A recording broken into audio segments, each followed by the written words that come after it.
Hi friends, today recipe Kerala style fish curry. வீடியோக்குள்ள போறதுக்கு முன்னாடி எங்க சேனலை சப்ஸ்கிரைப் பண்ணுங்க, சப்போர்ட் பண்ணுங்க, மறக்காம பெல் பட்டனை கிளிக் பண்ணுங்க. Thank you. Okay friends, இப்போ கேரளா fish curry செய்யறதுக்கு தேவையான பொருட்கள் என்னென்னன்றதை பார்த்திடலாம்.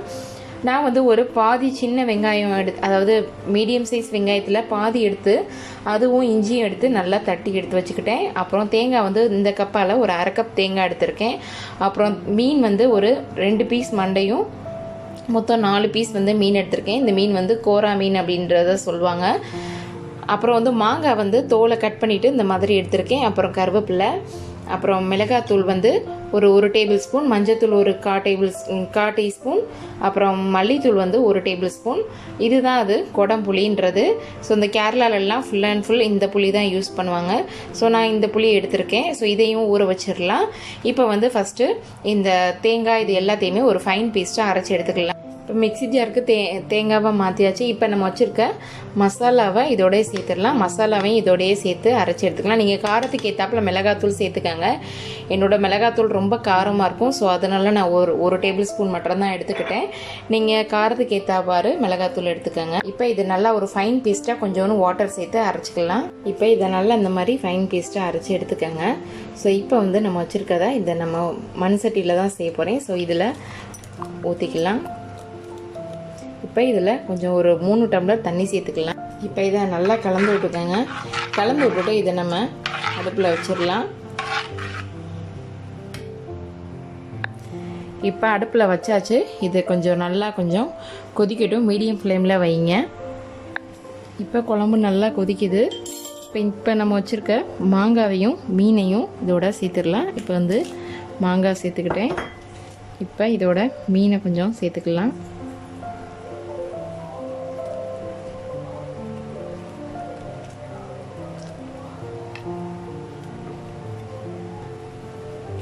இதோட நம்ம வச்சுருக்க வெங்காயமும் இஞ்சியும் அதையும் இதோடய சேர்த்துக்கலாம். இப்போ இதுக்கு தேவையான அளவு உப்பு சேர்த்துடலாம்.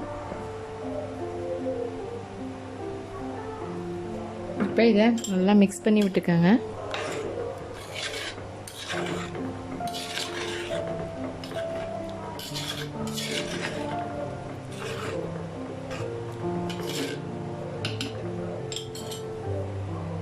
இப்போ இதோட நம்ம வச்சுருக்க புளியையும் இதோட சேர்த்துடலாம். ஸோ புளியை அப்படியே சேர்த்துக்கோங்க. இப்போ அதை ஊற வச்ச தண்ணியையும் இதோட சேர்த்துக்கோங்க.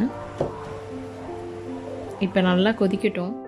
இப்போ மீன் குழம்பு நல்லா ரெடி ஆயிடுச்சு. இப்போ இந்த ஸ்டேஜில் நம்ம வச்சுருக்க கருவேப்பிலையை இதோட சேர்த்துடலாம். இப்போ இதை அடுப்பை அமர்த்திட்டு இப்போ நம்ம தாளித்து இதோட ஊற்றிக்கலாம். இப்போ சட்டி சூடாயிடுச்சு. இப்போ கொஞ்சம் ஒரு 2 டேபிள் ஸ்பூன் தேங்காய் எண்ணெய் சேர்த்துக்கோங்க.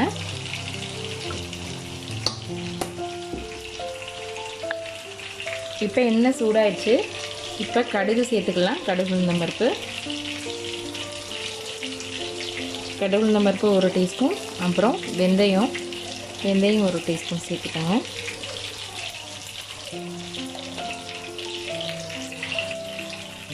இப்போ லைட்டாக கொஞ்சம் பெருஞ்சீரகம் சேர்த்துக்கோங்க.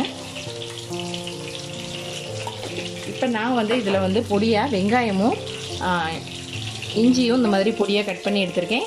ஸோ இப்போ இதோட சேர்த்துக்கலாம். இது நல்லா முருகனோடனே அப்படியே தூக்கி நம்ம குழம்புல தூக்கி ஊற்றிடலாம்.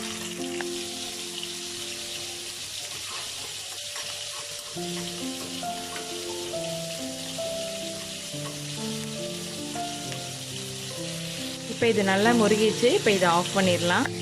இப்போ நம்ம வச்சுருக்க மீன் குழம்புல இதை சேர்த்துடலாம்.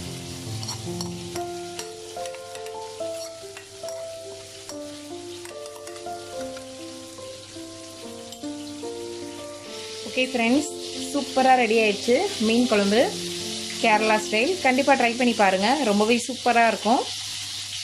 இந்த வீடியோ உங்களுக்கு பிடிச்சிருந்துச்சுன்னா லைக் பண்ணுங்கள், ஷேர் பண்ணுங்கள், கமெண்ட் பண்ணுங்கள், மறக்காமல் சப்ஸ்கிரைப் பண்ணுங்கள். தேங்க்யூ.